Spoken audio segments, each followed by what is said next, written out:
Doctor Yunus সাহেবকে কুপরামর্শ দিচ্ছেন, জনগণ অতীতের ন্যায় তাদেরকেও আগামী দিনে চিহ্নিত করবে।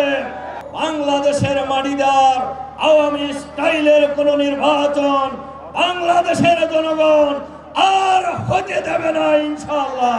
বাংলাদেশের মানুষ ফ্যাসিবাদকে বিদায় করে নতুন বাংলাদেশ পেয়েছে।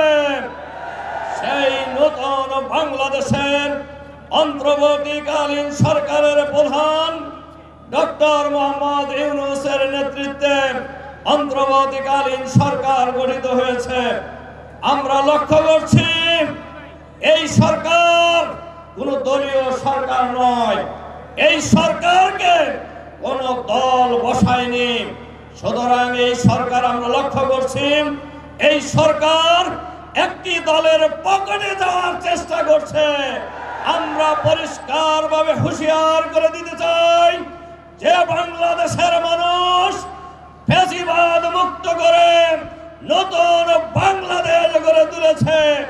সেই বাংলাদেশে সরকারের ভিতরে বাইরে যারাই ষড়যন্ত্র করে ফ্যাসিবাদকে যেভাবে প্রতিরোধ করা হয়েছে, বাংলাদেশের জনগণ একইভাবে প্রতিরোধ করবে আগামী দিনে ইনশাআল্লাহ।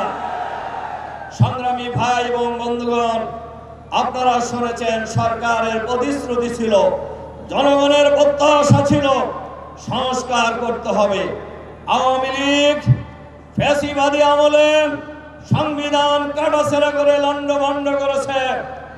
এই বাংলাদেশের রাজনীতিবিদরা বিশেষ করে একটি দল তারা বলেছে হাসিনা বন্দুকের কোর্টে বিচারালয়ের কাঁধে বন্দুক রেখে একের পর এক পাখি শিকার করছে।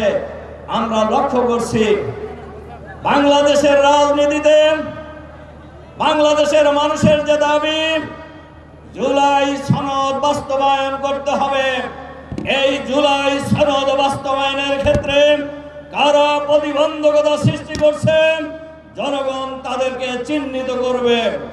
আর এই জুলাই সনদ আইনি ভিত্তি দেওয়ার ক্ষেত্রে সরকারের ভিতরে থেকে যারা ডক্টর ইউনূস সাহেবকে কুপরামর্শ দিচ্ছেন, জনগণ অতীতের ন্যায় তাদেরকেও আগামী দিনে চিহ্নিত করবে।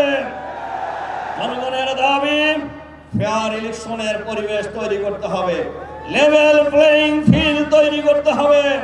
সরকার যদি এক্ষেত্রে দুর্বলতার পরিচয় দেয়, একটি শ্রেণী আওয়ামী স্টাইলের নির্বাচন করার স্বপ্ন দেখছে, আমরা সরকারকেও বলবো তাদেরকেও বলবো বাংলাদেশের মাটিদার আওয়ামী স্টাইলের কোন নির্বাচন বাংলাদেশের জনগণ আর হতে দেবে না ইনশাআল্লাহ। ভোট ডাকাতির নির্বাচন, ষড়যন্ত্রের নির্বাচন বাংলাদেশের মানুষ আর করতে দেবে না।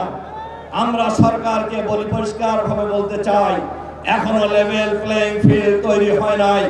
নির্বাচনের জন্য যেমন আইন শৃঙ্খলা পরিস্থিতির উন্নতি হওয়া দরকার, তা এখনো হয় নাই। এর বড় প্রমাণ জাহাঙ্গীরনগর বিশ্ববিদ্যালয়, একটা ছোট্ট বিশ্ববিদ্যালয় নির্বাচনের ভোট গুনতে লাগছে 40 ঘন্টা। কাজেই আমরা কেন 40 ঘন্টা লাগলো জাতিকে আর বোকা মনে করার কোনো কারণ নেই। পরাজিত হওয়ার আশঙ্কায় ভোট ভাঙচুরের ষড়যন্ত্র করেছিল।